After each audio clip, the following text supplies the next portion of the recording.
Hi, welcome back. Today, right now, we're going to talk about more hammers. If you're a subscriber, which I know only about 3 people are, you know that I collect hammers. I made a video about it, 4.5, 5 years ago now. And I've added more to the collection, obviously. Why else would I be making this video?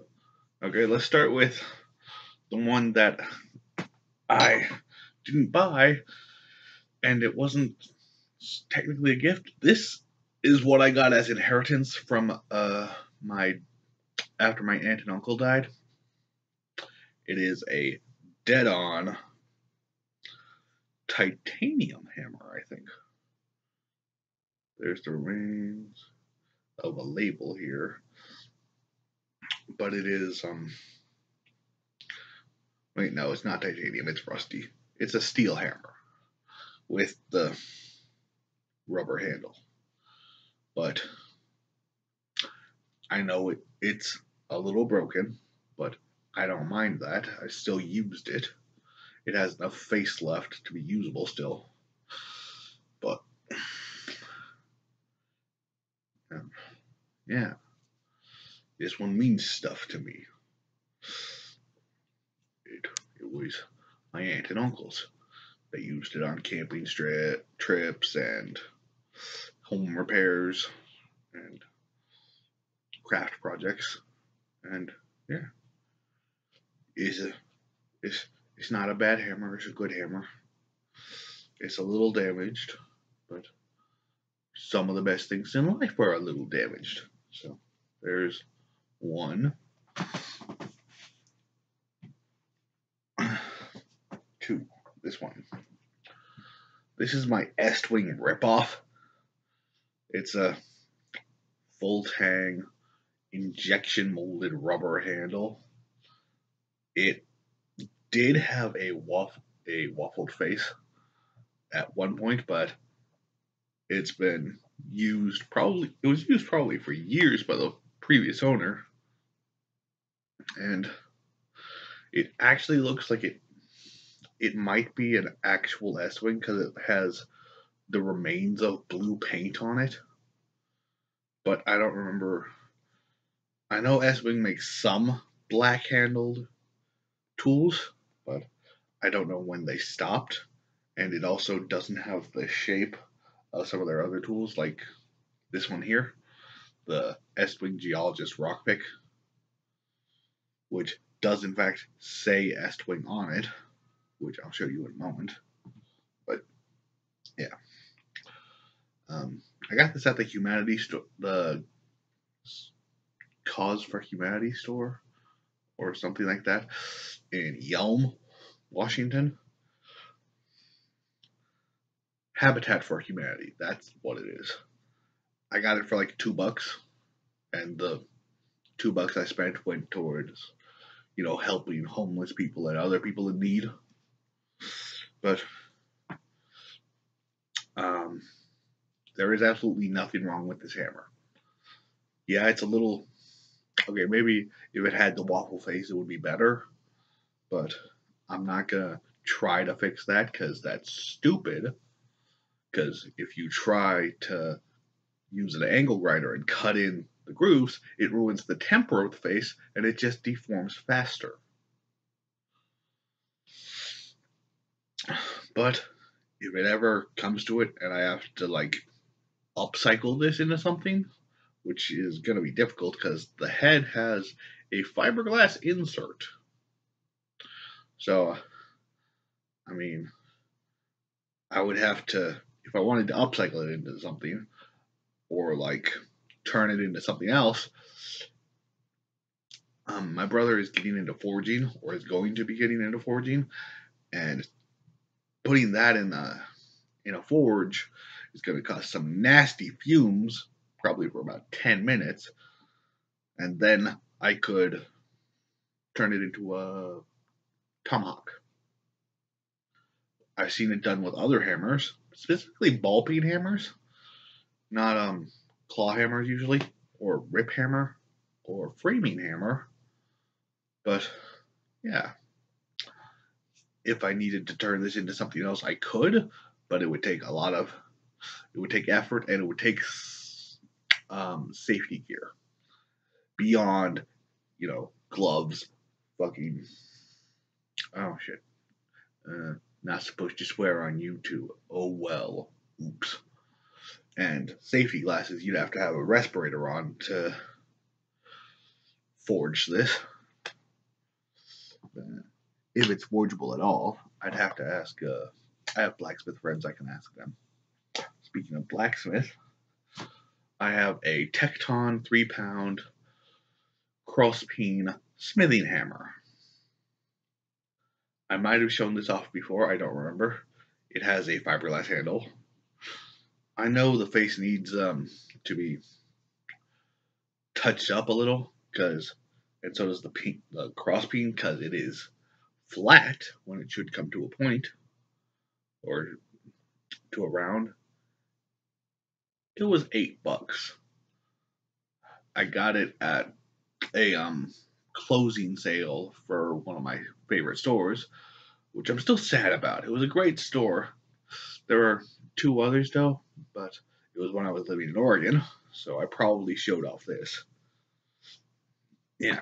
And now the last one, which was by far the most expensive, because this was $25 or $35, somewhere in that range. And it's very pointy. Not like pointy enough to draw blood, but it is a forged point. Or possibly, yeah, these are drop forged. S-wing hammers are mostly drop forged. I got it to use as a pickaroon, actually. So I'd stick it in wood and haul the wood with it. And I might, if I ever get the tools and my brother's help, I might turn this into a longer tool, as in I'd have to cut the rubber off and weld, or I saw a video of someone turning a hammer like this into a cane once with wood inserts around here, and I mean a lot of super glue and Bondo and yeah, just a lot of adhesives, and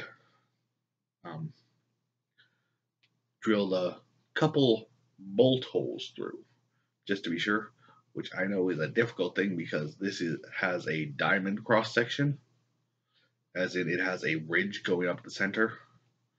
So if I wanted to turn it into a cane, I might have to here and here with the bolts. But it would also work as a great warhammer.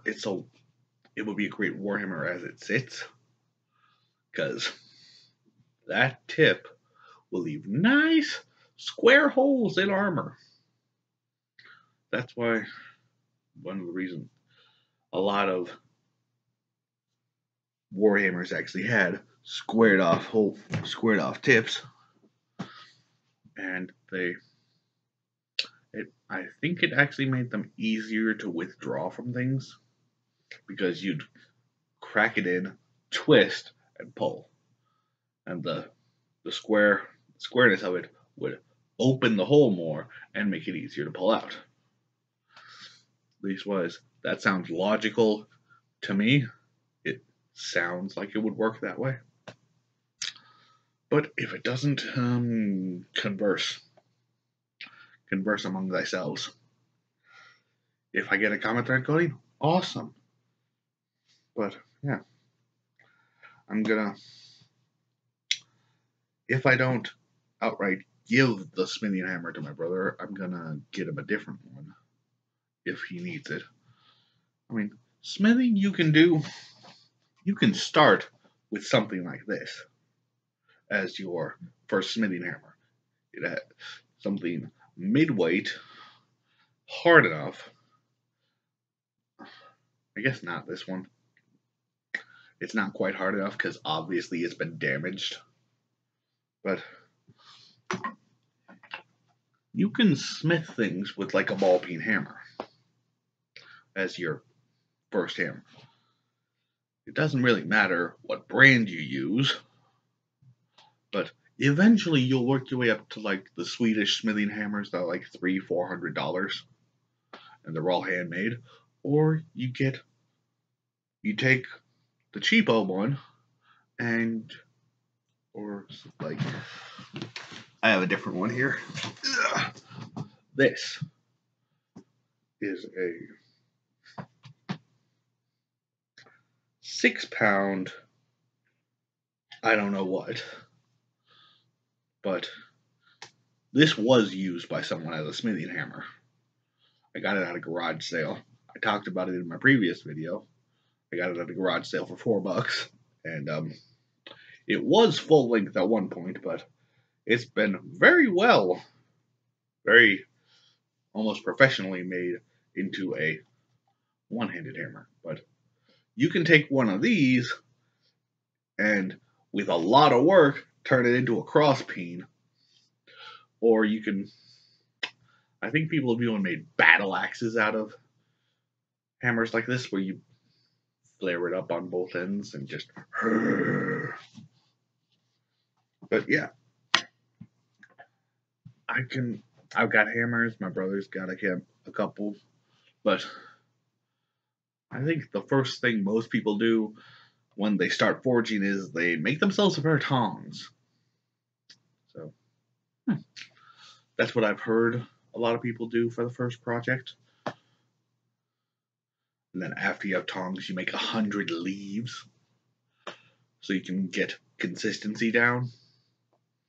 And then you move on to forks, spoons, then forks, then knives, and then hammers. Or swords, then hammers, or hammers then swords, whichever. But a lot of smiths make their own hammers. My friend who runs, I have a friend that won on Forged in Fire, is one of the Forged in Fire champions. I don't remember what season or episode off the top of my head, and I don't think I should say specifically who he is because he might not want it, but he is a professional blacksmith now, and he takes hammers like this and he grinds them into 2 diagonal peens for people, or he has for a handful of people, himself included, obviously, because he constantly tests different things for himself, like different processes. I think I've gotten too far into that, but lots of smiths customize their gear, is what I'm trying to say. Because there's more than one way to skin a cat, or whatever. I think that's the phrase.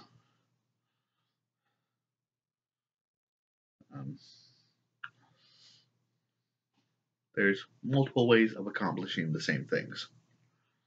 Like, another example, some dudes have taken dumbbells or Olympic weights, Olympic dumbbells, the ones with the big hex ends on them, and use them as their hammer, which I personally am not a fan of because they bend.